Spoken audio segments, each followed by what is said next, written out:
Hello, my name is Bob Gerber. I'm an interventional cardiologist down the south coast, and Hastings. I also work in Eastbourne. And we're seeing here at ACI 2017 doing a roundtable discussion which we've entitled the Cath-Lab Speak Out session. Essentially, we as interventional cardiologists, we do the cases. You see us on the podium, you see some people doing live cases. But actually, when it comes down to it, we need help and we work in teams. And so here today, I've got a panel of physiologists and Cath-Lab nurses to give them the opportunity to give their point of view, some of the challenges that we're facing in the Cath-Lab environment. And certainly, I would not be able to do my job if it wasn't for the help that we get from the HPs. And I do think BSIS is trying to address some of the issues and the gaps that we're seeing. So we'll go straight into the session. I'd like to introduce the panel. We'll go around. And Bryan. My name is Bryan Walker. I'm the clinical lead radiographer in the Cath-Lab at Manchester Royal Infirmary. Nishat. I'm Nishat Jahagirdar and I'm the principal physiologist at King's College Hospital in London. Right. My name's Rebecca Joyce. I'm the cardiac Cath-Lab sister down at Worthing Hospital on the south coast.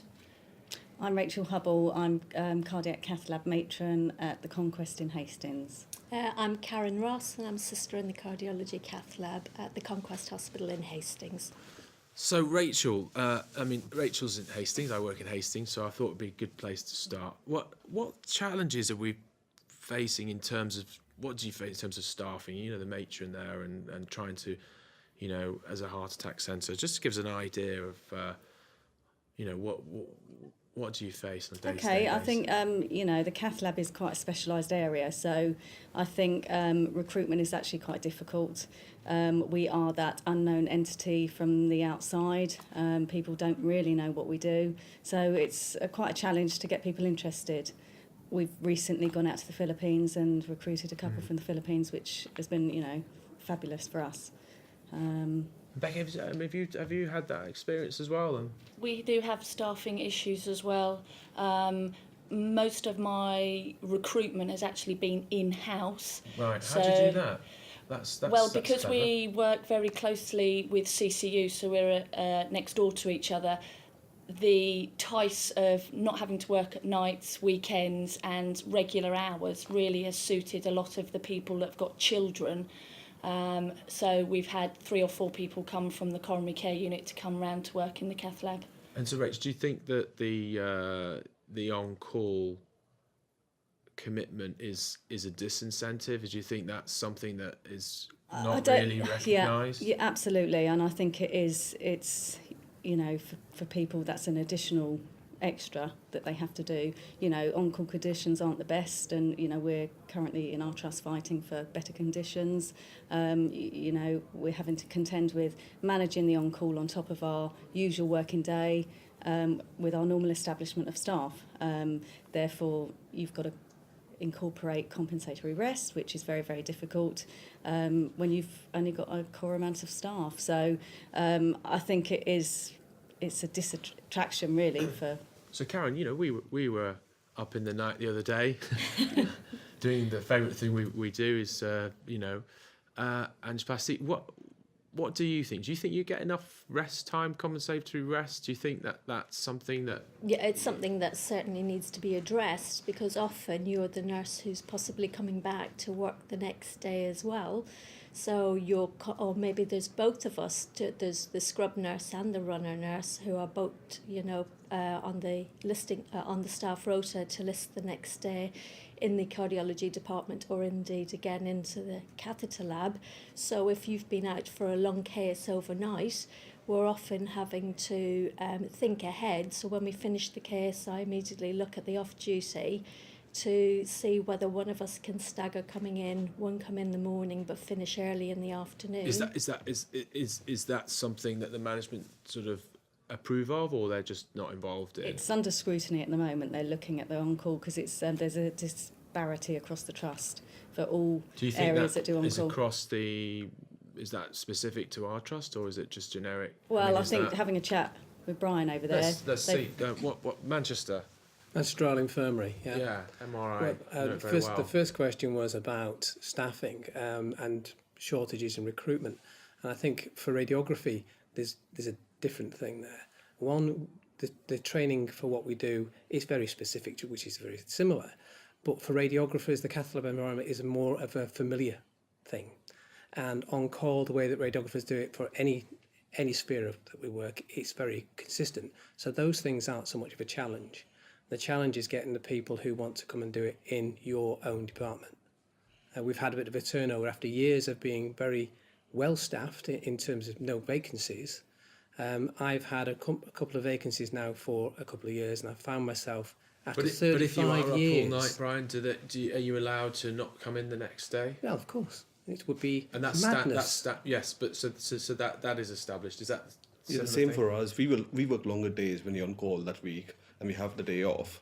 But the issue is someone being on call after they've worked a full day shift, and most of us end up working more than 20 hours, and that's the issue. At 4 o'clock in the morning, you have a very sick patient, and this person's been here since 8 o'clock the day before, and that's the issue. Even over the weekends, on Saturdays or Sundays, where we have people working literally more than 20 hours, do you really want that person taking care of this primary angioplasty? And that's the issue. Do you think BSIS should think about doing more about standardising that process across the country? BSIS doesn't have the power to do that. This is the employer. The employer is the place that you're working, and you have to negotiate it in your place of employment. That's why we have less than consistency. What's your thoughts? So Cath-Lab nurses, I mean, I think if there was a standard throughout the country of what was being practiced, then you've got something to back you up and be able to fight for your staff. You know, because I think BSIS, you maybe not have the legal power, but I think it does as a society have a legitimate power in terms of setting a standard of operation. Yes. I think it would give us support against our trusts, you know, if they set a standard to, you know, compensatory rests that we're entitled to. There's a difference between the medical staff who have a sessional commitment and the rest of us who are hourly paid. And so our interventional cardiologists doing a night on call automatically get the following day off as part of their commitment.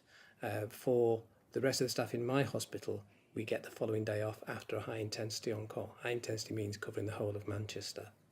So when you've done that, more often than not, one would be up most of the night, as Nishat says, starting 8 a.m.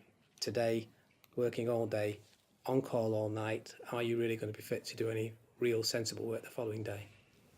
Which then leads on, of course, quite nicely about the fact that we can't recruit nurses, technicians, radiographers to the Cath-Lab field because it's a niche market.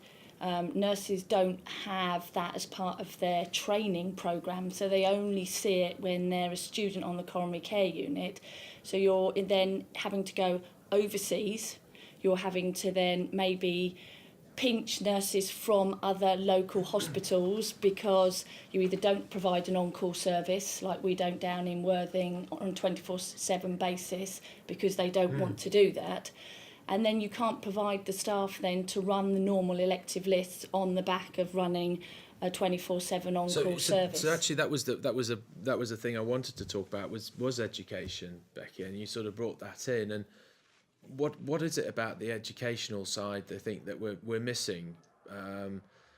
Because for me, I do think that there's a huge amount of in-house teaching and cross-population of knowledge, and there are AHP forums that BSIS do, but I mean, do you think that that's something that we should have more? Should there be an actual qualification there?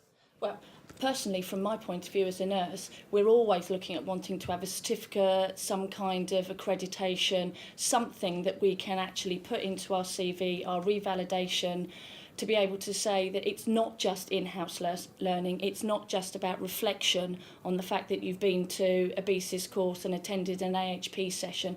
It's about actually having something to put in writing and say, I can do the work, I've got the theory, I can now build on the knowledge.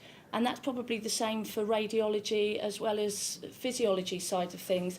You know, a lot of it is in-house, but surely you need to have something to back up the theory that you're picking up from AHP courses, BSIS, your consultant colleagues, you know, and I think that's... And most specialities have some kind of university academic course, but there is a real lack for Cath-Lab staff.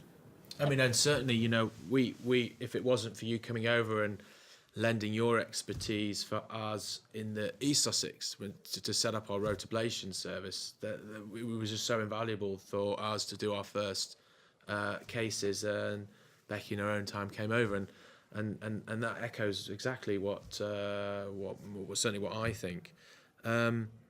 What do you think, Rachel, about the educational side of things? What would you? I mean, I think we spoke, and there was a course that BSIS ran. Is it easy to get to these courses? I think the challenges are locally staffing, funding. With the current situation as staffing is, I think it is good that BSIS are putting stuff on. Industry are now seem to be catching up as well. I've spoken to a few reps this last couple of days, and they're putting on study days. So, hopefully we are stepping in the right direction. But I think something more robust academically, university-wise, would be of great benefit. So do you think, in inverted commas, we've thrown this word around before, that the Cath-Lab team within trusts, there are around 70 heart attack centres or PCI centres in the UK, which isn't many, that we are to some extent the unknown entity. Do you feel that is something that needs addressing? Like you clearly have a theatre for, you go to an operating theatre and have your general surgical theatres, but do you think that the Cath-Lab is an unknown? What do they do in there? Oh, absolutely. And that's reflected on, out of hospital arrest when we have the outreach team that come. We work closely with them now, as you know, but there was a time that they didn't really know where we were, what we did specifically. So I think it is. Do you feel? Oh yeah, we have. If we've had an arrest in our Cath-Lab, you'd be hard surprised after 13 years of being there. People don't even know where we are. We've been there for 13 years. And certainly, I heard in the corridor some of the managers going, "Well, you don't really do operative procedures here, and we do 1,000 cases a year, and orthopedic, surgery probably doesn't that many procedures." And do you feel that from a physiologist and Good job. I think from our perspective, the problem is we are more recognised for the EP procedures and devices that we do. We have exams there which you can answer, and there is clear career progression path. Whereas with Cath-Lab, with intervention, there's nothing there. It's a tick box, which, yes, I can do on call, I can do Cath-Lab procedures, but there's nothing else what I can do. But if we go down devices route or EP, the exams and everything else which can progress forward. do you have like specific? I mean, I know in Manchester, in King's, I presume there's so I try and identify physiologists that are interested in, say, hemodynamics, and the FFR, the IFR console. They come in for that, too, if we're doing some trials, or IVUS, OCT. Is that? Yeah, I mean, is that or just everybody gets trained? It's more physiologist-led for the complex procedures. But again, that's something which you can do. It takes them a year to. Once they can do that, there's nothing else to prove that they can. If they go for a job interview, all they can say is, "I can do it." A person who's been working there for 2 months can say, "I can do it." There's no way to judge that. Whereas if you have an exam to pass and to prove your point, then it actually helps the cause, and that's the issue. I suppose, Nishat, it's whether or not that if you're being taught how to use the IVUS or the OCT, whether or not industry themselves could generate some kind of competency type form. I don't know what it was, but something that can say, "You've done this, it's been supervised, and I will tick you off, and I will give you a certificate to say that you are competent to do IVUS, OCT, FFR, IFR." We do something similar.